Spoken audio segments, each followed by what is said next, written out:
নমস্কার বন্ধুরা, নতুন একটা ভিডিও নিয়ে চলে এসেছি। আজকের ভিডিও হচ্ছে কাতলা মাছের তেল পটকা চচ্চড়ি। খেতে কিন্তু দারুণ লাগে। তো এক এক করে আমি আলু কেটে নিয়েছি ঝিরিঝিরি করে, টমেটো, কাঁচা লঙ্কা, ধনেপাতা আর পেঁয়াজ আর বেশি পরিমাণে রসুন। তো এক এক করে আমি প্রথমে প্যানে চলে এসেছি। কালো জিরে আর তেলটা গরম করে কালো জিরে দিয়ে দিয়েছি, দিয়ে আলুগুলো ছেড়ে দিয়েছি, কাঁচা লঙ্কা দিয়ে দিয়েছি, তারপরে রসুন দিয়ে দিয়েছি, দিয়ে ভালো করে ফ্রাই করে নেব। নিয়ে টমেটো দিয়ে দেবো, ধনেপাতা দিয়ে দেবো, আর মাছের তেলটা দিয়ে ভালো করে কষিয়ে নামিয়ে নেব। দেখুন আমার মাছের তেল কমপ্লিট। তো এইভাবে যদি একবার খান বন্ধুরা, বারবার খেতে ইচ্ছা করবে। তো দেখুন মেয়ে বলছে দাও, আমি খেয়ে দেখছি।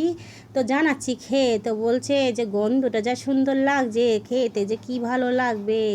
তো দেখুন বেশ খানিকটা বলছে বাটনিকে নিচি, নিয়ে এবার খেয়ে বলুক কেমন হয়েছে। তো বলছে মা খেতে যা লাগছে, আহা হা হা, খেতে হয়েছে দারুণ।